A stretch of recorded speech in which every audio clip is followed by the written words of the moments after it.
sitting in my car having an epiphany. In 2015, I went to a sound bath. I didn't know what a sound bath was. But these people had just arrived from the Amazon, and they were healers and musicians and shamans of some sort. So we listened to this music, and I hung out with all the kids that were hanging out there. I guess we weren't supposed to be there. Kids weren't supposed to be there, and we were supposed to be holding still, but we didn't know that we were supposed to be sitting still and listening. So we were dancing and playing and enjoying ourselves. And then after the sound bath, I got into a van with some other people, and my friend was driving, and on the way home,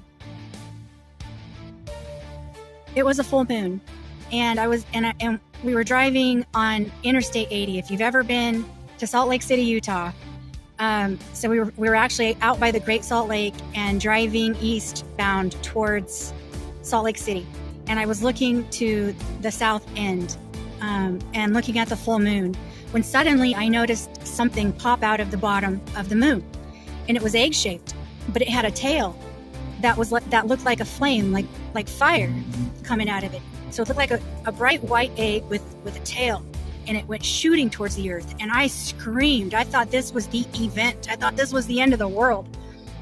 And the kid that was sitting behind me was also screaming bloody murder. He was terrified. And that was out like to the right side of me, and to the left side of me, when I looked out, it almost looked like a bad TV reception of like a meteor shower or asteroids like raining down on the earth. And they were see-through, like they weren't solid to me. And so I began to think, this isn't real. This isn't really happening, or something like that. Now I didn't hear anything. And the kid sitting behind me said that it was extremely loud, and he saw that white egg thing hit the earth and caused total massive destruction, ended everything. And he said it was really loud. He could hear all these, I don't know what they were, like meteors or asteroids. He could hear them hitting the earth. Boom, boom, boom, boom, boom, boom, boom. And having learned everything that I've learned about frequency and timelines, your frequency affects the timeline that you're tuning into. I didn't understand that till just today. I'm having an epiphany, y'all. So what happened is that happened.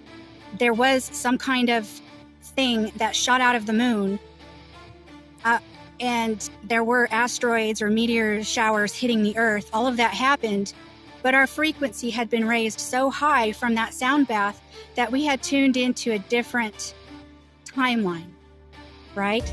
That's what happened. And that's why it's so important that Bigfoot people have been teaching me. It's extremely important to keep our vibration up and to constantly focus on what our thoughts are and our vibration and our frequency is. And what creates vibration and frequency are thoughts and feelings, and focusing on negative things or judgments or fears or like past trauma or like future forecasting, like horrible things for your future, this kind of stuff that our ego mind catches us up in. And I mean, the best way that they have taught me to do this is to be conscious of breath constantly, like breathing deeply.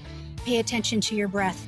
And if you can just keep reminding yourself, because this is how we take responsibility for ourselves and our frequency and our vibration. You know, even if someone's in our face yelling at us, we can have the conscious thought, okay, I'm going to take responsibility for this, for creating this in my life. And I'm just going to focus on my breath and bless that person and release them, because their issues, their vibration, their frequency isn't your problem. It's not my problem. Mine is. And, you know, the old me used to just react and be in constant conflict with people. I constantly had bullies and abusers showing up wherever I went. So that's my epiphany for the day, y'all.